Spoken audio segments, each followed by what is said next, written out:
Judul kita saat ini teman-teman sekalian adalah berita gembira bagimu para syuhada dan betapa cemburunya kami yang belum menyusul. Saudaraku seiman, mungkin ada orang-orang yang membenci Islam, berpikir bahwasanya dengan menumpahkan darah kaum muslimin maka kami akan meninggalkan masjid, kami akan goyah dan kami akan tinggalkan Al-Quran, atau bahkan kami akan ketakutan dengan ancaman-ancaman seperti ini.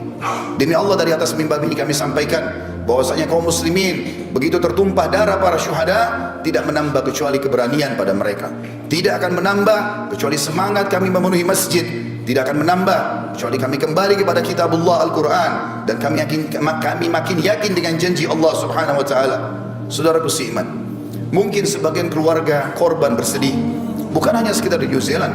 Beberapa waktu lalu kita lihat pembantaian umat Islam secara massal, dibakar di Myanmar, di Cina, berapa banyak korban di Palestina, dan sebelumnya Sarajevo dan beberapa wilayah-wilayah yang lain.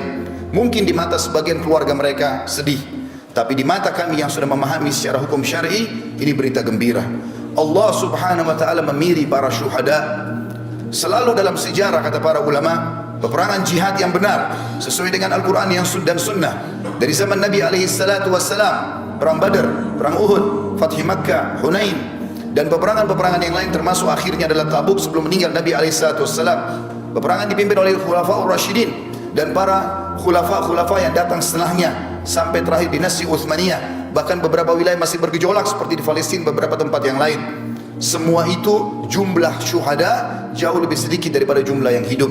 Karena kata ulama, karena memang Allah memilih siapa yang paling ikhlas, siapa yang paling layak mendapatkan mati syahid itu, maka Allah subhanahu wa ta'ala memilih mereka. Seakan-akan pedang, tombak, anak panah dan peluru memilih siapa yang akan mendapatkan syahadah itu. Di perang Uhud, di perang Badar hanya 60 syuhada dari 314 orang. Di perang Uhud hanya 70 syuhada dari 700 orang, kurang lebih 10% saja. Dan seterusnya, semua peperangan dalam Islam umumnya syuhada lebih sedikit. Kata para ulama, siapapun yang masuk di kancah jihad kemudian memang betul-betul dia niat untuk berperang, maka pastikan dia tidak akan mati kecuali memang dia menginginkan syahadah itu. Meninggalnya Abdullah bin Haram, Amr bin Jamuh, Mus'ab bin Umair, Hamzah bin Abdul Muttalib, dan beberapa sahabat Nabi ridwanullah alaihim di perang Uhud, karena mereka sudah bertekad dari malam harinya, berdoa sepanjang malam tidak tidur, berharap agar esok harinya mereka mati syahid. Orang-orang yang tidak meminta itu, maka tidak akan diberikan oleh Allah subhanahu wa ta'ala. Jadi dari satu sisi mungkin ada keluarga mereka yang merasa bersedih, tapi sisi yang lain kami cemburu melihat mereka karena telah mendapatkan syahadah. Betapa banyak yang Allah janjikan bagi para syuhada akan kita dengarkan pada kesempatan kita kali ini. Namun sebelumnya teman-teman sekalian, kita akan membaca firman Allah subhanahu wa ta'ala yang kekal ditilawahkan oleh orang beriman sampai hari kiamat dalam surah Al-Imran ayat 133, dimulai dari situ sampai ayat 150. A'udzu billahi minasyaitonir rajim. Wasari'u ila maghfiratin min rabbikum wa jannatin arduha as-samawati wal ard uiddat lil muttaqin. Dan berlomba-lombalah kalian menuju kepada ampunan Tuhan kalian. Kalau punya dosa segera taubat sebelum datang ajal dan menyesal. Dan kejarlah surga yang luasnya seluas langit dan bumi, hanya disediakan untuk orang-orang yang bertakwa. Surga, kata para ulama di sini dikatakan kejarlah. Kata para ulama tafsir, kejar apapun yang bisa membawa kau masuk ke dalam surga, termasuk puncaknya adalah mati syahid di akhir hidup. Di ayat 134-nya, alladzina yunfikuna fis sarra'i wad dharra'i wal qadhimina al ghaidha wal 'afina 'anil nas wallahu yuhibbul muhsinin. Ciri mereka yang segera berlomba-lomba kepada ampunan Tuhan mereka dan surga, di antaranya mereka sibuk menafkahkan harta mereka, baik di waktu lapang ataupun sempit, kaya ataupun miskin, mereka sibuk mengejar akhirat mereka. Dan orang-orang yang menahan amarahnya, orang banyak memfitnah, menggibah, tapi dia justru mengontrol emosinya, dan juga orang yang suka memaafkan orang lain, maka Allah menyukai orang-orang yang berbuat kebajikan. 135-nya. والذين إذا فعلوا فاحشة أو ظلموا أنفسهم ذكروا الله فاستغفروا لذنوبهم وما يغفر الذنوب إلا الله ولم يصروا على ما فعلوا وهم يعلمون. Dan juga orang-orang apabila mereka melakukan perbuatan keji atau dosa, atau mereka menganiaya diri mereka, mereka ingat kepada Allah, lalu mereka segera memohon ampun terhadap dosa-dosa mereka. Dan siapa lagi yang dapat mengampuni dosa selain daripada Allah? Dan mereka tidak meneruskan perbuatan keji mereka itu sedang mereka mengetahui. Artinya taubatnya nasuha, mereka taubat dari zina, dari riba, dari bohong, mereka tidak mengulanginya lagi. 136. Ulaika jazaohum maghfiratun min rabbihim wa jannatun tajri min tahtiha al-anhar tajri min tahtiha al-anharu khalidina fiha wa ni'ma ajrul 'amilin. Mereka itu akan diberikan balasan ampunan dari Tuhan mereka dan surga yang di dalamnya mengalir sungai-sungai, sedangkan mereka kekal di dalamnya, dan itulah sebaik-baik pahala bagi orang-orang yang beramal. 137 qad khalat min qablikum sunanun fasiru fil ardi fanzuru kaifa kana akibatul mukadzibin. Sesungguhnya telah berlalu sebelum kalian sunnah-sunnah Allah, maksudnya peraturan-peraturan Allah. Siapa yang patuh selamat, dan siapa yang durhaka akan dihukum. Karena itu berjalanlah kalian di muka bumi, perhatikan bagaimana akibat orang-orang yang mendustakan para rasul. Ada Namrud di Babilonia di Irak, sampai hari ini di Google tinggal diketik peninggalan Namrud akan keluar semua sisa kerajaannya. Fir'aun di Mesir, dan sekian banyak kaum 'Ad yang ada di wilayah Irak, dan juga masih ada peninggalan kaum Thamud di wilayah Madian Saleh di Saudi.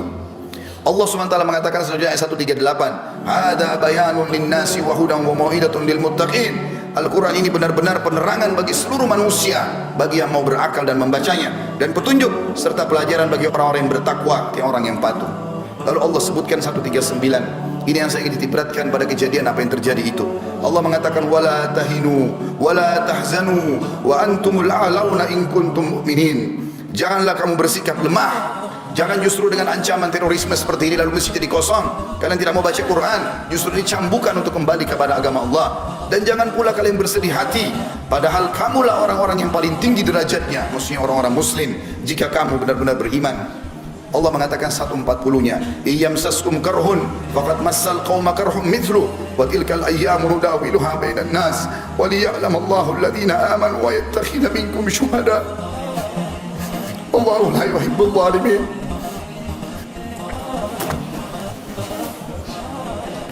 Dan jika seandainya di perang Uhud, ayat ini turun pada perang Uhud, seandainya di perang Uhud kamu mendapatkan luka hai muslimin, sesungguhnya kaum kafir juga di perang Badar telah mendapatkan luka yang serupa, dan masa kejayaan dan kehancuran itu kami gilirkan di antara manusia agar mereka mendapatkan pelajaran, dan supaya Allah membedakan orang-orang yang beriman dari orang-orang yang kafir, dan supaya Allah mengambil dan memilih para syuhada, dan Allah tidak menyukai orang-orang zalim. Kata ulama tafsir khusus ayat 140 ini berarti orang-orang yang mati syahid Allah pilih secara khusus karena ikhlas niat mereka. 141-nya waliyumahhisallahu alladhina amanu wa yamhaqal kafirin, dan agar Allah membersihkan orang-orang yang beriman dari dosa mereka. Semua kejadian yang menimpa orang muslim apapun sifatnya akan jadi pembersihan dosa mereka, dan Allah akan membinasakan orang-orang kafir. 142 am hasibtum an tadkhulul jannata wa lamma ya'lamillahu alladhina jahadu minkum wa ya'lamus sabirin.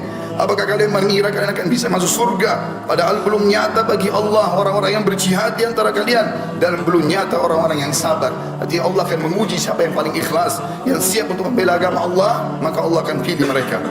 143-nya walaqad tamannawna walaqad kuntum tamannawna al-mauta min qabli an talqaw faqad ra'aytumuhu wa antum tanzurun. Sesungguhnya kalian mengharap mati syahid sebelum kalian menghadapinya, sekarang sungguh kalian telah melihatnya dan kalian menyaksikannya. Kata para ulama tafsir, pada saat Nabi SAW dan para sahabat pulang dari perang Badar, maka seluruh orang-orang yang selamat dari Badar bercerita bagaimana malaikat hadir di perang Badar, bagaimana para syuhada tersenyum, bau badan mereka mengeluarkan bau yang sangat wangi pada saat mereka meninggal.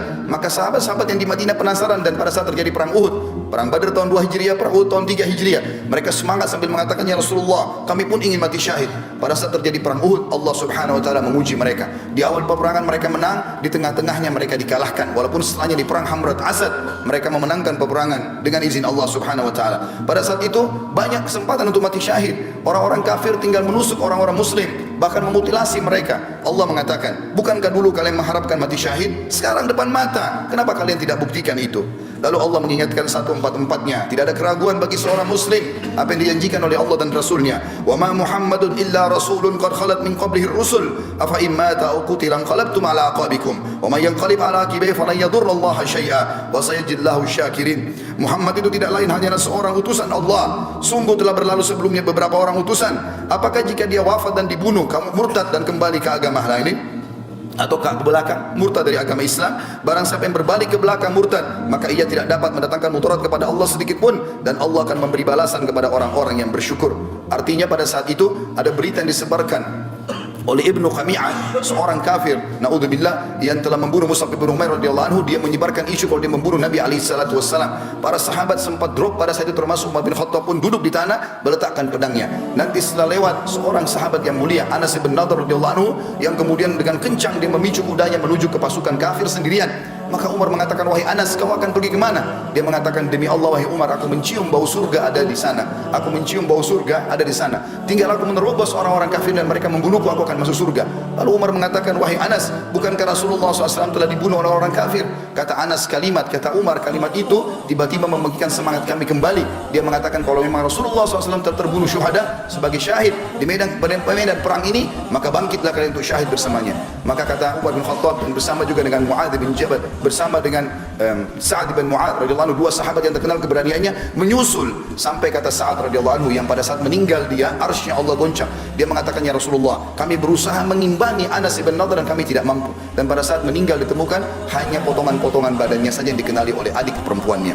Lalu Allah mengatakan 145 menjelaskan kepada kita, bagi muslimin yang masih takut untuk mati, apalagi mati syahid, ini semua adalah ketakutan yang dimasuki oleh waswas syaitan. Karena memang orang pasti akan meninggal pada saat itu, tapi mulialah orang yang meninggal syahid itu sendiri. Allah mengatakan 145-nya, wa ma kana li nafsin an tamuta illa bi idnillahi kitaban muajjala wa man yurid thawabad dunya nu'tihi minha wa man yurid thawabal akhirati nu'tihi minha sanajzi syakirin. Siapa, semua jiwa, semua yang bernyawa tidak akan mati melainkan dengan izin Allah. Kita biar keluar berperang, biar berhadapan sama musuh, biar lagi dalam keadaan bagaimanapun tidak akan mati kecuali ajalnya sudah datang. Sebagai ketetapan yang telah Allah tentukan waktunya. Barang siapa yang menghadapi pahala dunia, dia hanya ingin mengejar kehidupan dunia, niscaya kami berikan kepadanya kebaikan dunia itu. Dan barang siapa yang menghendaki pahala akhirat, maka kami akan berikan kepadanya pahala akhirat, dan kami akan memberi balasan orang-orang yang bersyukur. 146-nya, wa ka'ayyin min nabiyyin qatala ma'ahu ribbiyuna katsirun fa ma wahanu lima asabam fi sabilillah wa ma dha'ufu mastakanu wallahu yuhibbus sabirin. Dan berapa banyak nabi yang berperang bersama-sama, mereka sejumlah besar dari pengikutnya yang bertakwa, yang patuh. Mereka tidak merasa menjadi lemah karena bencana yang menimpa mereka di jalan Allah, dan tidak lesu dan tidak pula menyerah kepada musuh. Allah menyukai orang-orang yang sabar. 147-nya, wa ma kana qaulahum illa an qalu rabbana ighfir lana dhunubana wa israfana fi amrina wa tsabbit aqdamana wansurna 'alal qaumil kafirin. Ini doa yang dianjurkan dibaca dari zaman Nabi SAW sampai hari kiamat nanti bagi orang-orang mukmin yang sedang diuji. Tidak ada doa mereka pada saat mereka sedang menghadapi musuh, menghadapi cobaan, kecuali mereka mengatakan, ya Tuhan kami, ampunilah dosa-dosa kami. Artinya kalau kami takut, berarti ampuni dosa kami itu ya Allah. Dan tindakan-tindakan kami yang berlebih-lebihan dalam urusan kami, dan tetapkanlah pendirian kami, dan tolonglah kami terhadap orang-orang kafir. 148, fa'atahumullahu thawabad dunya wa husna thawabil akhirah wallahu yuhibbul muhsinin. Karena itu Allah memberikan kepada mereka pahala di dunia dan pahala yang baik di akhirat, dan Allah menyukai orang-orang yang berbuat kebaikan. 149-nya, ya ayyuhalladzina amanu in tuti'ul ladzina kafaru yaruddukum ala aqabikum fatanqalibu khasirin. Hai orang-orang beriman, andai saja datang kepada kalian teror, ancaman, apa saja, jika kalian mentaati orang-orang kafir itu yang tadinya mau menanamkan rasa takut di tengah-tengah umat Islam, niscaya mereka akan mengembalikan kalian kepada kekafiran, lalu jadilah kalian orang-orang yang rugi. 150-nya, balillahu maulakum wa huwa khairun nasirin. Tapi ketahuilah, ikuti Allah saja. Allah sebaik-baik pelindung dan dia sebaik-baik penolong. Kita tutup dengan 151-nya yang Allah berfirman, sanulqi fi qulubil ladzina kafaru ru'ba bima asyraku billahi ma lam yunzil bihi sultana wa ma'wahumun nar wa bi'sa mathwal zalimin. Dan akan kami masukkan ke dalam hati orang-orang kafir itu rasa takut disebabkan mereka telah mempersekutukan Allah dengan sesuatu yang Allah sendiri tidak pernah menurunkan keterangan tentang itu. Tempat kembali mereka adalah neraka, dan itulah seburuk-buruk tempat kembali bagi orang-orang yang zalim. Saudaraku seiman, orang-orang yang mati syahid banyak sekali. Bisa mati di medan perang, bisa juga mati dengan cara yang lain. Sebagaimana cukup banyak ditanyakan oleh Nabi SAW dalam hadis Bukhari kepada para sahabatnya, siapa yang kalian anggap orang mati syahid? Maka mereka mengatakan, yang mati di medan perang ya Rasulullah. Kata Nabi SAW, kalau begitu syuhada umatku sangat sedikit. Ketahuilah, siapa yang meninggal kena penyakit perut, siapa yang meninggal kena penyakit taun atau pes, dan siapa yang meninggal karena membela dirinya, membela keluarganya, membela hartanya, maka semua itu dihitung mati syahid.